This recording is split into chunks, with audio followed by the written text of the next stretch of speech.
Ô, Rogério, você está tendo uma atuação importante na Câmara junto à CPMI do INSS. E esses dias você pediu uma cariação entre a Damares e o Malafaia sobre a questão da participação dos evangélicos na CPMI, no escândalo, né, na fraude do INSS. Queria que você desse um pouquinho mais de detalhes sobre o que você está observando aí sobre essa relação entre igrejas e as fraudes aos aposentados.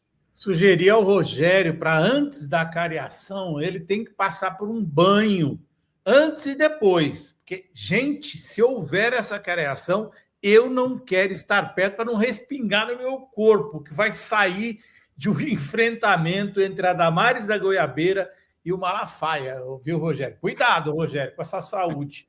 Muito, muito sal grosso. Veja bem, Yuri, existe, isso já é comprovado, lavagem de dinheiro, no caso do INSS, para todo tipo de gosto. Nós vimos lavagem de dinheiro em fintechs, esse está claro, né? Lavagem de dinheiro em bancos, também está claro. Nós vimos lavagem de dinheiro em escritório de advocacia. Vimos lavagem de dinheiro até com alfaiate, que esteve lá na CPMI, que lá fazia lavagem de dinheiro na alfaiataria. Teve lavagem de dinheiro com adegas caríssimas de vinho, quadros de Portinari e outros serviram também para compra desse quadro para lavagem de dinheiro. Então, é muito dinheiro que precisava de ser lavado. E agora nós descobrimos, foi um estudo que eu fiz, muito meticuloso, com documentos oficiais que chegaram à CPMI, lavagem de dinheiro via algumas igrejas evangélicas e pastores evangélicos. Ou seja, esse dinheiro ele passava por alguns pastores que foram, então, agraciados com esses recursos para se fazer a lavagem de dinheiro. Então, ele passa por dentro da igreja e vai servir, evidentemente, a interesse escuso destas igrejas e desses pastores, e ali passa por ali também para ser lavado e voltar àqueles que fizeram o roubo do INSS. Então, nós vamos ver várias igrejas. Depois, a Damares fez a lista das igrejas. Na verdade, é a lista dos requerimentos que eu fiz e todo estudo que eu fiz. Aquela lista da Damares, na verdade, é a lista do trabalho que eu fiz. Mas tudo bem, pode ficar chamado como lista da Damares, porque ela assumiu que, de fato, existia lavagem de dinheiro dentro dessas igrejas evangélicas. Aí você vai ver várias ali, vários pastores. Uma lavagem que me parece muito grande e que vai ser descoberta, e esse é o receio deles, é a lavagem que se faz dentro da igreja da Lagoinha. Porque essa é uma igreja muito grande. Esse pastor Valadão tem mais de 500 templos no Brasil. Ele acumulou riquezas e faz parte da igreja dele o pastor Zetel, que é cunhado do Vorcaro e era pastor da igreja Lagoinha. O próprio Vorcaro era da igreja da Lagoinha.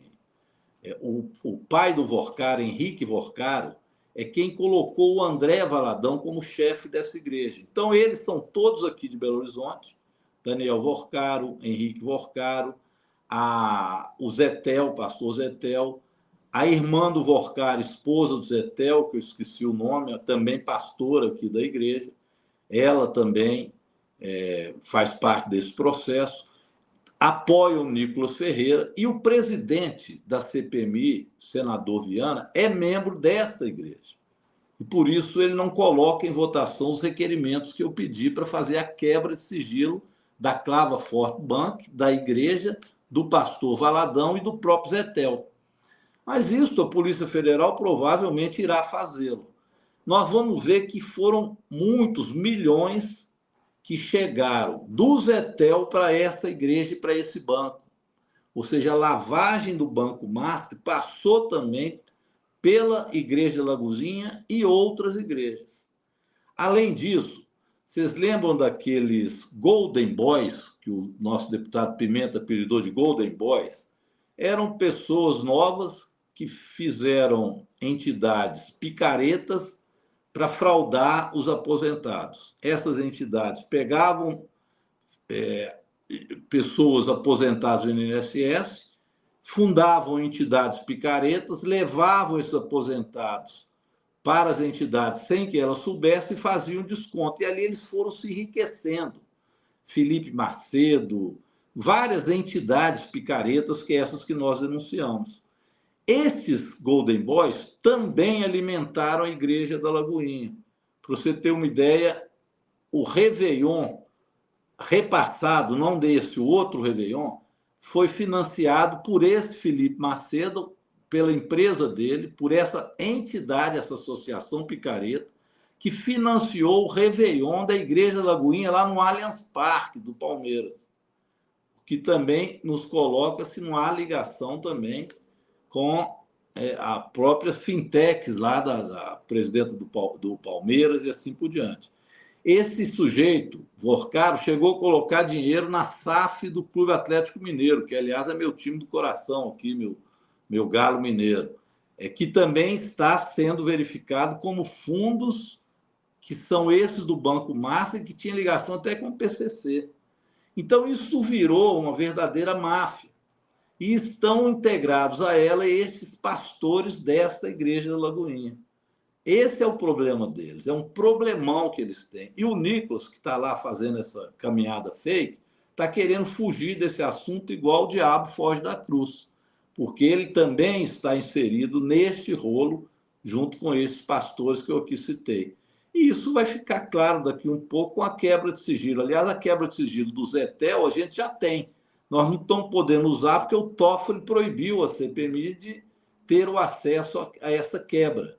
E por isso nós não temos. Nós já tivemos acesso a quem tem telefones que são no zap do Vorcaro.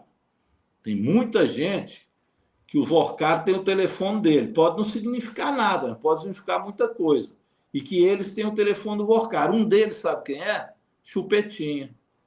Esse está lá no telefone do Vorcaro. Imagina para quê, né? Ele que tem toda essa ligação com a igreja, etc. Então, esse aqui eu estou colocando para vocês agora. O telefone do Vorcaro está lá com o Chupetinho, do Chupetinho com o Vorcaro. Então, há uma ligação entre eles que nós vamos descobrir com certeza.